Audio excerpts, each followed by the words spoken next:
Coach, pole kwa kupoteza fainali, lakini huenda mipango yako haikwenda sawa baada ya kuruhusu goli mbili za haraka. Kulikosekana umakini kiasi gani kwa wachezaji wako na kufanya mchezo kuwa mgumu zaidi, na pengine labda hata mipango uliyoipanga kuibadilisha kwa wakati mmoja baada ya kuruhusu goli mbili za mwanzo? Kwanza niseme tunashukuru kwa kuwa na mechi nzuri ya kwanza kwetu, ambayo ni mechi yenye pressure, sio? Tuna timu mpya sana ambaye na wachezaji wengi ambao ni wa kwanza wameingia hapa Simba Sports, lakini pia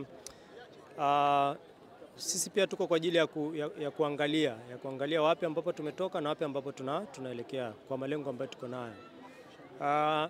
Mechi imeanza vizuri, lakini nafikiri kidogo sisi hatukuwa kwenye composure, yani pressure kidogo ambayo ilikuwepo, umeona imeleta magoli mawili ya haraka. Sasa paka tumekuja kutulia baadaye na kuanza sasa kujaribu kutafuta nafasi za sisi kucheza na kufunga na maybe kuzuia tusifunge.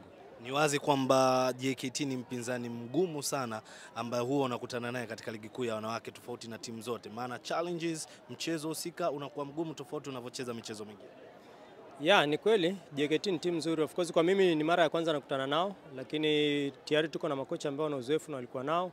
Kwa hiyo kuna kitu wana combination. Combination maana yake wachezaji wengi ambao wamekaa pamoja muda mrefu, sio? Kwa hiyo kucheza naye lazima inakuwa mechi kidogo ni ngumu. Of course na sisi tunaitafuta sana combination, na naamini kwa hicho ambacho tumekipata leo na wiki mbili ambazo tunajiandaa kabla ya ligi tutakuwa tuko sawa zaidi.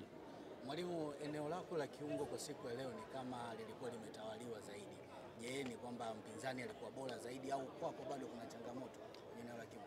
Strategy tulikuwa tunalinda zaidi washambuliaji wao, kwa sababu sisi tuliona hatari zaidi kwenye washambuliaji wao, na hata ukiangalia mechi JKT mara nyingi umeona mipira mingi wanapiga mirefu. Kwa hiyo hatari zaidi ilikuwa iko nyuma na maybe sisi zaidi kwenda mbele. Kwa hiyo katikati tuliweka watu wawili strategically kwa sababu ya kuwa na namba nyingi kwenye watu wa nyuma, na maybe tukiwa tunashambulia kwa na namba nyingi pia kwenye watu wa mbele. Asante sana. Asante.